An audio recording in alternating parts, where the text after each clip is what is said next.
قبلہ ایک بہت بڑا اہم سوال ہے۔ الحمدللہ ہمارے معاشرے میں مساجد بنائی جاتی ہیں، تو مساجد کے ساتھ وہاں کچھ دکانیں وغیرہ بھی بنائی جاتی ہیں تاکہ مسجد کے جو اخراجات وغیرہ ہیں وہ ان کو پورا کیا جا سکے۔ بعض اوقات ایسا ہوتا ہے کہ مسجد کی جو دکانیں ہوتی ہیں کچھ لوگ ان کو کم کرائے پر دے دیتے ہیں، کیا اس طرح کرنا درست ہے اور کتنے کرائے پر دینی چاہیے؟ اس حوالے سے رہنمائی فرمائیں۔ مسجد کی جو وقف شدہ دکانیں ہیں ان کو عام معمولات کے مطابق، یعنی وہاں مارکیٹ اور اس علاقے میں جو دکانوں کا ایک عرف چلتا ہوا آ رہا ہے اس کے مطابق کرائے پر دینا یہ ضروری ہے۔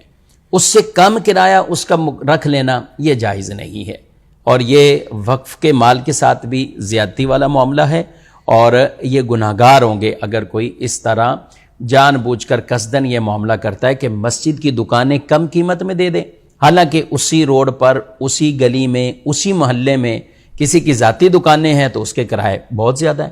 اور یہ کئی جگہوں پر اس طرح کی باتیں لوگ آ کے پوچھتے ہیں، دارالتعاون میں آ کے شرعی مسائل پوچھتے ہیں، کئی امام صاحبان بھی پوچھتے ہیں کہ ہمارے ہاں اتنی دکانیں ہیں مگر آمدنی نہیں ہے، کیوں نہیں ہے؟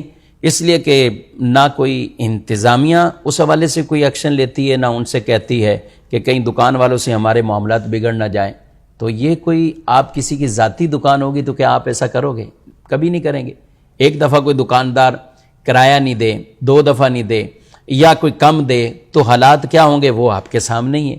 لیکن جو وقف کی دکانیں ہیں اس میں تو اگر کوئی خود چاہے بھی تو وہ نہیں کر سکتا کم، اپنی ذاتی دکان میں تو چلو کرنا چاہے بھی تو کر سکتا ہے۔ تو اس لیے یہ مسئلہ بہت اہم ہے، بطور خاص جو منتظمین ہیں، مسجد کی انتظامیہ ہیں، دکاندار ہیں، یہ دونوں کے لیے اگر بالفرض کسی نے ایسے دے بھی دی کم پہ تو دکاندار کے لیے بھی وہ لازم ہے کہ وہ جو کمی ہے وہ پوری کرے۔ اگر آپ کے علاقے میں عام دکان اس طرح کی وہ 30,000 میں جا رہی ہے کرائے پر، وہ 40,000 میں جا رہی ہے کرائے پر، تو پھر کسی کو حق نہیں بنتا کہ یہاں پر اس کا کرایہ وہ 20,000 رکھ دے، 22,000 رکھ دے۔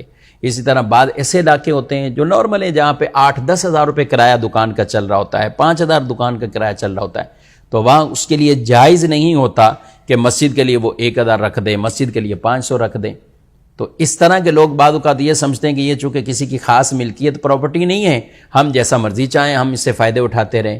میرے بھائی وہ وقف ہے، وقف کا مطلب کیا ہے کہ آدمی اپنی ملکیت سے نکال کر اسے اللہ کی ملکیت میں کر دیتا ہے۔ ہر شے اللہ کی ملکیت ہے، مگر یہاں بطور خاص اپنی ملکیت سے خارج کر دیا اور اسے اللہ کے گھر کے لیے وقف کر دیا گیا ہے۔ تو اس لیے اس کو کسی طرح کا کوئی نقصان وہ نہیں پہنچانا۔ آمدنی کے یہ ذرائع ہوتے ہیں، جتنا کرایہ اس کا بنتا ہے مارکیٹ کے اعتبار سے ہمیں وہ ادا کرنا ہوگا۔ مسجد والوں کو تو یہ چاہیے، مسجد کی دکان والوں کو تو یہ چاہیے کہ آپ اگر عام دکاندار وہ اپنی دکان کا کرایہ 25,000 دے رہے ہیں تو آپ کو چاہیے 26-28,000 دے دیں، کیونکہ مسجد کے ساتھ تعاون ہی ایک طرح کا۔ تو آپ کبھی یہ کر کے دیکھیں، انشاءاللہ آپ کو خود اللہ پاک اس کی کتنی برکتیں عطا فرمائے گا۔